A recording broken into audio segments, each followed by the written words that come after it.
Hello, students. It's Ranveer Singh is here. Today, I will explain the chapter My Financial Career, Class 7, which is written by Stephen Leacock. Stephen Leacock is a Canadian writer. In his story, My Financial Career, he humorously presents a person's first experience in the bank. He amuses the reader by exposing the narrator's tension and stupid action inside the bank. Stephen Leacock जो है Canadian writer हैं और उसमें उन्होंने काफी humorous way में एक आदमी जब फर्स्ट टाइम बैंक जाता है तो क्या फील होता है उसको लेके उन्होंने एक्सपोज किया, बताया है। और नरेटर कितना टेंशन में आ जाता है और कैसा कैसा स्टूपिड एक्शन करने लगता है बैंक के अंदर, उसके बारे में इन्होंने इस पोएम में बताया है।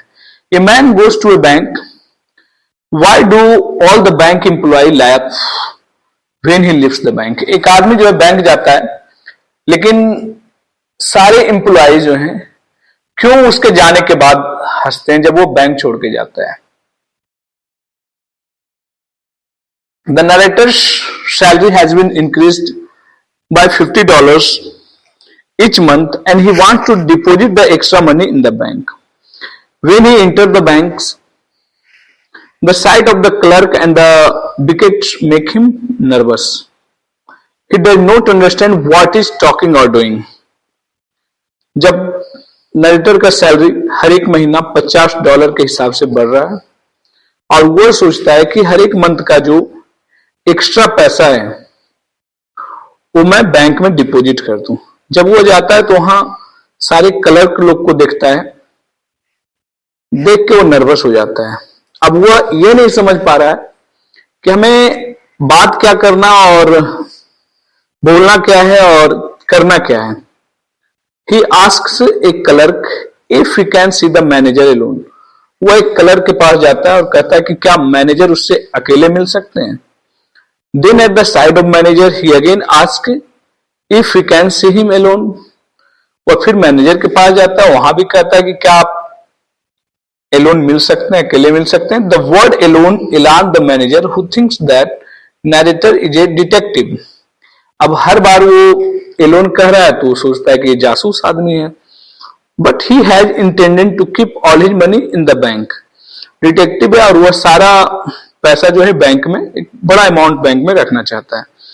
Then the manager thinks that the narrator is a millionaire like Rothschild और गोल्ड। सोचता है कि एक मिलीनियर है शायद गोल्ड की तरह। The narrator reveals that he has planned to deposit $50 a month in the bank. तो जब नरेटर उसके पास पहुंचता है मैनेजर के पास, तब वह जाकर रिवील करता है कि उसने प्लान किया कि हर एक मंथ $50 बैंक में जमा करेगा। The manager become very impatient and directs him to a clerk, namely Montgomery, in his tension. The narrator enters in the iron safe, mistaking it for the door. The managers order him to come out. Thus the narrator makes a fool of himself.